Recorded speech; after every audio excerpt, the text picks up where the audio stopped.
There are moments in life when we stand at crossroads and ask ourselves, have I tried hard enough? Maybe you felt that way, tired, defeated, wondering if effort still matters. This is the story of Alex, a young man from a small town. Since childhood, Alex had a dream to become someone who could do something meaningful. But life, as always, was never that simple. Alex wasn't the smartest or the luckiest. He failed his college exams twice, got rejected at job interviews, and heard people say, "You're just not good enough." Each word was a quiet wound, slowly eroding his confidence. At night, Alex often sat alone in his small room, staring at the city lights and asking, "Why do I keep failing even when I give it everything?" He felt the world was moving forward while he was standing still. In that worn-out house on the edge of town, only his father still believed in him, a watchmaker, calm, quiet, and patient. Every morning, the ticking of clocks and the hum of gears filled their home with a rhythm of time and faith. One winter afternoon, as Alex packed his bags to leave town and start over, his father walked in, carrying a small wooden box. Inside was an old, rusted watch, scratched and lifeless. He said softly, "This watch has been with me for over 30 years. It doesn't work anymore. Try to fix it." Alex scoffed. "I'm no craftsman, Dad. I don't know how." His father smiled and placed the watch in his hand. "I'm not asking you to fix it. I'm asking you to try." So Alex began tinkering with the old watch. He opened it, cleaned it, replaced its tiny parts, but it wouldn't tick. The first day he was patient, the second day frustrated. By the third, he wanted to throw it away. But every time he was about to quit, he remembered his father's calm eyes, steady, knowing, gentle. And so, he tried again. Days turned into weeks. His small room filled with scattered gears, oil stains, and the faint clinking of metal. Each time a cog misaligned, he started over. Each failure taught him something new, not just about the watch, but about himself. Then came a rainy night. Alex sat under the warm light of his desk lamp, tired yet focused. He cleaned the watch one last time, adjusted every piece with care, as if holding something more precious than time itself. And then, tick, tick, tick. The hands began to move.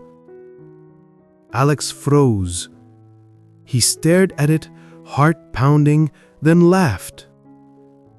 A laugh mixed with tears. Not because he fixed the watch, but because he realized he had fixed himself. The watch was never just broken. It was a reflection of his own life.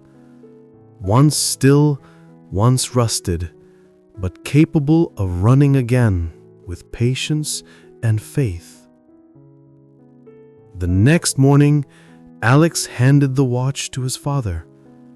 The old man studied it in silence, then smiled. "You see," he said, "it wasn't about knowing how to fix it. It was about not giving up. The watch came back to life only when you learned what it was trying to teach you. Perseverance isn't about winning, it's about understanding." He placed the hand on Alex's shoulder. "The world doesn't change the moment you try, but you do. And when you change, the world around you slowly follows." Alex stood quietly, realizing his father had never meant to teach him how to repair a watch, but how to repair himself. A month later, Alex decided to stay. He found a small job, woke up early, worked hard, and studied every night. No more complaints, no comparisons, just steady effort. People began to notice. "You've changed," they said. Alex smiled. "I haven't changed. I've just learned to be patient." Whenever exhaustion crept in, he looked at the old watch, still ticking slowly but faithfully, a reminder that everything takes time to become whole.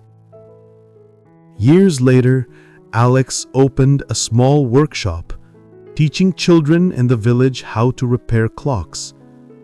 He told them his story about failure, his father, and the old watch.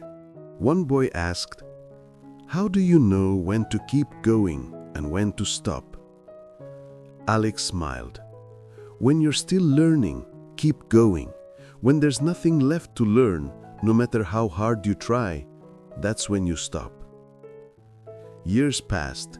When his father passed away, Alex placed the old watch on the altar. Its hand still moved, not fast, not slow, but steady, like the rhythm of someone who had learned the meaning of time. That night, under the dim light, Alex wrote in his journal, "Perseverance didn't make me a winner. It made me unafraid of failure. And that's when I truly began to live." We all have our own watch, a dream, a relationship, a quiet effort that seems to go nowhere. It may stop. It may test your patience. But if you hold on, if you keep trying, one day it will start ticking again. That is the power of perseverance. Not loud, not dazzling, but strong enough to move your entire life forward.